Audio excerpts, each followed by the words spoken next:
सोने के कबूतर की चोरी। ठंड का मौसम था, बाग हरियाली से दमक रहा था। तभी बादशाह अकबर ने सभापतियों को बाग में दरबार लगाने का हुक्म दिया। हुक्म की तालीम हुई और पूरा दरबार, अकबर और बीरबल बाग में बैठे। अकबर के आदेश पर बीरबल सभा में न्याय का कार्य देख रहा था। कई लोगों की न्याय याचिका सभा में पढ़ी गई, जिनका बीरबल ने अपनी सूझबूझ से न्याय किया। लगभग सारी याचिकाएं पढ़ी गई। न्याय के इस कार्य में कई घंटे बीत गए। थोड़ी देर बाद दरबार में एक व्यापारी आया। उसने चोरी की अर्जी लगाई थी। उसने कहा, एक बार वो दिल्ली गया था। वहां उसने सोने का कबूतर देखा। उसके पंख सोने के थे। उसने वो कबूतर पूरे 10 सोने के सिक्के देकर खरीदा था। दिल्ली से आने के बाद उसने उस कबूतर को अपने घर में पिंजरे में रखा था और रोज सुबह और शाम उसे दाना डालता था। रात्रि को उसने दाना डाला था, लेकिन अगले दिन उसने बाहर जाना था, इसलिए यह कार्य घर के नौकरों को सौंप दिया।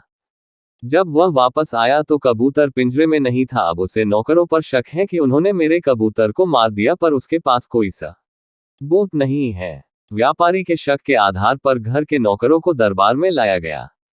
उसने कई सवाल पूछे, पर किसी ने कोई उत्तर नहीं दिया। समझना मुश्किल था कि कबूतर को किसने गायब किया। तभी बीरबल उठा और नौकरों के चारों तरफ चक्कर लगाते हुए उसने जोर जोर से हंसना शुरू कर दिया। अकबर ने हंसने का कारण पूछा। तब बीरबल ने हंसी रोकते हुए बोला, महाराज, चोर तो हम सबके सामने ही है। उसने जब कबूतर को पकड़ा तो कबूतर के पंख उसकी पीठ पर कमीज के ऊपर चिपक गए, जिसे वो हटाना भूल गया और दरबार में आ गया।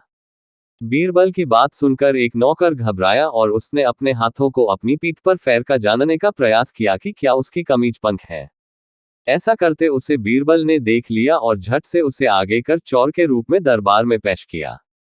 सबने उसकी कमीज देखी, जिस पर कोई पंख नहीं था। तब बीरबल ने कहा, उसने चोर को पकड़ने के लिए झूठ कहा था। उसे पता था जिसने चोरी की है वो जरूर अपनी पीठ की तरफ अपने हाथ बढ़ाएगा और अन्य नौकर सहजता से दरबार में खड़े रहेंगे, और वही हुआ। इस तरह बीरबल ने सोने के कबूतर की चोरी का न्याय किया, जिसे देखकर फिर से अकबर ने बीरबल की तारीफ की और सभी दरबारियों का चेहरा उतर गया।